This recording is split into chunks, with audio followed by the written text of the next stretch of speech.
Hi hello ನಮಸ್ಕಾರ ವೀಕ್ಷಕರೇ, Kannada sports ಹಬ್ಗೆ ನಿಮಗೆಲ್ಲ ಮತ್ತೊಮ್ಮೆ ಪ್ರೀತಿಯ ಸ್ವಾಗತ. ಫ್ರೆಂಡ್ಸ್, IPL ಬಗ್ಗೆ ಒಂದು ಬಿಗ್ ಅಪ್ಡೇಟ್ ಬಂದಿದೆ. ಅದೇನಪ್ಪ ಅಂದರೆ, ಈ ಬಾರಿ IPL ಪ್ರೇಮಿಗಳಿಗೆ BCCI ಒಂದು ಭರ್ಜರಿ ಸುದ್ದಿ ಕೊಟ್ಟಿದೆ. 2026ರ IPL ಸೀಸನ್ನಲ್ಲಿ ನಾವು ಅಂದುಕೊಂಡಕ್ಕಿಂತ ಹೆಚ್ಚಿನ ಪಂದ್ಯಗಳನ್ನು ನಾವು ನೋಡಲಿದ್ದೇವೆ. ಏನಿದು ಬದಲಾವಣೆ, ಪಂದ್ಯಗಳ ಸಂಖ್ಯೆ ಯಾಕೆ ಹೆಚ್ಚಾಯಿತು ಎಂಬುದರ ಬಗ್ಗೆ ಸಂಪೂರ್ಣವಾಗಿ ವಿಡಿಯೋದಲ್ಲಿ ನಿಮಗೆ ತಿಳಿಸ್ತಾ ಹೋಗ್ತೀನಿ. ವಿಡಿಯೋವನ್ನು ಕೊನೆವರೆಗೂ ನೋಡಿ. ಫ್ರೆಂಡ್ಸ್, ಮೊದಲನೇದಾಗಿ ಹೇಳೋದೇನಪ್ಪ ಅಂತಂದರೆ, 2026ರ IPL ಸೀಸನ್ ಇನ್ನೇನು ಮಾರ್ಚ್ 28ರಿಂದ ಪ್ರಾರಂಭವಾಗಬಹುದು ಅಂತೇಳಿ ನಿಮಗೆಲ್ಲ ಗೊತ್ತೇ ಇದೆ.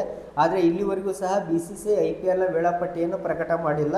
ಇವತ್ತು ತಪ್ಪಿದರೆ ನಾಳೆ IPLನ ವೇಳಾಪಟ್ಟಿ ಸಂಪೂರ್ಣವಾಗಿ ಬಂದ ಮೇಲೆ ನಿಮಗೆ ಅಪ್ಡೇಟ್ ಕೊಡುವ ವ್ಯವಸ್ಥೆಯನ್ನು ನಾನು ಮಾಡ್ತೀನಿ. ಅದೇ ರೀತಿ ಇದು ಒಂದು BCCIನ ಒಂದು ದೊಡ್ಡ ಬಿಗ್ ಅಪ್ಡೇಟ್ ಏನಪ್ಪ ಅಂತಂದರೆ, ಈ ಬಾರಿ ಕಳೆದ ಸೀಸನ್ಗಳಲ್ಲಿ 74 ಪಂದ್ಯಗಳನ್ನು ನಾವು ನೋಡ್ತಾ ಇದ್ವಿ IPLನಲ್ಲಿ. ಈಗ ಒಟ್ಟು 2026ರ IPLನಲ್ಲಿ ಒಟ್ಟು 84 ಪಂದ್ಯಗಳನ್ನು ನಡೆಸಬೇಕಂತೇಳಿ BCCI ಈಗಾಗಲೇ ನಿರ್ಧಾರವನ್ನು ಮಾಡಿದೆ. ಇದು ನಿಜ ಹೇಳಬೇಕಪ್ಪ ಅಂತಂದರೆ, BCCI ಮೊದಲೇ ಅಂದರೆ 2025ರಲ್ಲಿ 84 ಪಂದ್ಯಗಳನ್ನು ಆಡಿಸ್ಬೇಕಂತೇಳಿ ನಿರ್ಧಾರ ಮಾಡಿತ್ತಂತೆ. ಆದರೆ ವಿದೇಶಿ ಆಟಗಾರರು IPLನಲ್ಲಿ ಭಾಗವಹಿಸಲು ಸಾಧ್ಯವಾಗ್ತಿರಲಿಲ್ಲ, ಹೆಚ್ಚಿಗೆ ಪಂದ್ಯಗಳನ್ನು ಏನು ಆಡಿಸಿದಂದರೆ, ಮತ್ತು ಅವರಿಗೆ ವಿಶ್ರಾಂತಿ ಅವಶ್ಯಕತೆ ಇರುವುದರಿಂದ 2025ರಲ್ಲಿ ಕೇವಲ 74 ಪಂದ್ಯಗಳನ್ನು ಮಾತ್ರ BCCI ನಡೆಸಿತ್ತು. ಆದರೆ ಈಗ 2026ರಲ್ಲಿ ಸಂಪೂರ್ಣವಾಗಿ 84 ಪಂದ್ಯಗಳನ್ನು ಆಡಿಸಲೇಬೇಕಂತೇಳಿ BCCI ಈಗಾಗಲೇ ನಿರ್ಧಾರ ಮಾಡಿದೆ ಅಂತೆ. ಫ್ರೆಂಡ್ಸ್, ನಿಮಗೆಲ್ಲ ಅನಿಸ್ಬೋದು ಯಾಕೆ ಪಂದ್ಯಗಳಲ್ಲಿ ಹೆಚ್ಚಳ ಮಾಡಿದ್ದಾರೆ ಅಂತೇಳಿ. ಇದು ಒಂದು ದೊಡ್ಡ ಬಿಸ್ನೆಸ್ ಅಂತ ಹೇಳ್ತೀನಿ. BCCI ಮತ್ತು ಮಾಧ್ಯಮ ಹಕ್ಕುಗಳ ಒಪ್ಪಂದದ ಪ್ರಕಾರ ಸೀಸನ್ ಹೆಚ್ಚಾದಂತೆ ಪಂದ್ಯಗಳ ಸಂಖ್ಯೆಯನ್ನು ಹೆಚ್ಚಿಸಬೇಕಂತೇಳಿ ನಿಯಮವಿದೆ.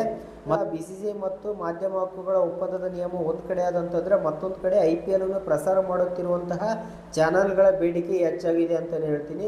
BCCIಗೆ IPLನ್ನು ಪ್ರಸಾರ ಮಾಡುತ್ತಿರುವಂತಹ ಚಾನಲ್ಗಳಿಂದ ಇನ್ನೂ ಪಂದ್ಯಗಳನ್ನು ಹೆಚ್ಚಿಗೆ ಮಾಡಬೇಕಂತೇಳಿ ಮನವಿಯನ್ನು ಸಹ ಹೋಗಿತ್ತಂತೆ. ಆದ್ದರಿಂದ 2026ರಲ್ಲಿ 84 ಪಂದ್ಯಗಳನ್ನು ನಡೆಸಬೇಕಂತೇಳಿ BCCI ಈಗಾಗಲೇ ಗ್ರೀನ್ ಸಿಗ್ನಲ್ ಅನ್ನು ನೀಡಿದೆ. ಇದು 2026ರಲ್ಲಿ 84 ಪಂದ್ಯಗಳನ್ನು ನಡೆಸೋದು ಒಂದು ಕಡೆ ಆದಂತಪ್ಪ ಅಂದರೆ, ಇನ್ನೊಂದು ಕಡೆ ವರದಿಗಳ ಪ್ರಕಾರ 2027ರ IPLನಲ್ಲಿ ಪಂದ್ಯಗಳ ಸಂಖ್ಯೆ ಬರೋಬ್ಬರಿ 94ಕ್ಕೆ ಏರಿಕೆಯಾಗಲಿದೆ ಅಂತೇಳಿ ಹೇಳ್ತಾ ಇದ್ದಾರೆ. ಇದು 2026ರಲ್ಲಿ 84 ಪಂದ್ಯಗಳನ್ನು ನಡೆಸಿದರೆ 2027ರಲ್ಲಿ 94 ಪಂದ್ಯಗಳನ್ನು ನಡೆಸಲು BCCI ಈಗಾಗಲೇ ನಿರ್ಧರಿಸಿದೆ ಅಂತೆ. ಇನ್ನು ಮುಂದೆ IPL ಏನಾಗುತ್ತಪ್ಪ ಅಂತಂದರೆ, ಲೀಗ್ ಮಾದರಿಯಲ್ಲಿ ನಡೆಯಲಿದೆ ಅಂತೆ. ಅಂದರೆ ಪ್ರತಿ ತಂಡವು ಟೋಟಲ್ ಆಗಿ 18 ಮ್ಯಾಚ್ಗಳನ್ನು ಆಡಬೇಕಾಗುತ್ತದೆ. ಅದರಲ್ಲಿ 9 ಪಂದ್ಯಗಳನ್ನು ತವರು ಮೈದಾನದಲ್ಲಿ ಆಡಿದರೆ ಇನ್ನು 9 ಪಂದ್ಯಗಳನ್ನು ತಮ್ಮ ವಿರೋಧ ತಂಡದ ಮೈದಾನದಲ್ಲಿ ಆಡಬೇಕಾಗುತ್ತದೆ. ಫ್ರೆಂಡ್ಸ್, ಒಟ್ಟಾರೆಯಾಗಿ ಹೇಳೋದೇನಪ್ಪ ಅಂತಂದರೆ, ಇಲ್ಲಿವರೆಗೂ ಇದು IPL ವೇಳಾಪಟ್ಟಿ ಪ್ರಕಟವಾಗಿಲ್ಲ. ಆದರೆ ಹಲವಾರು ಸ್ಪೋರ್ಟ್ಸ್ ಸಂಬಂಧಿತ ಅಪ್ಡೇಟ್ಗಳು ನೀಡುವಂತಹ ಚಾನಲ್ಗಳಿಂದ ಬರುತ್ತಿರುವ ಮಾಹಿತಿಯನ್ನು ಆಧರಿಸಿ ಈ ವಿಡಿಯೋವನ್ನು ನಾನು ಮಾಡ್ತಾ ಇದ್ದೀನಿ. 2027ರ ಹೊತ್ತಿಗೆ ಟೋಟಲ್ IPL ಲೀಗ್ ಅಂತಂದರೆ 94 ಮ್ಯಾಚನ್ನು ಆಡಿಸ್ಬೇಕಂತೇಳಿ ಈಗಾಗಲೇ BCCI ನಿರ್ಧರಿಸಿದೆ ಅಂತೆ. ಇದರ ಬಗ್ಗೆ ನಿಮ್ಮ ಅನಿಸಿಕೆ ಏನು?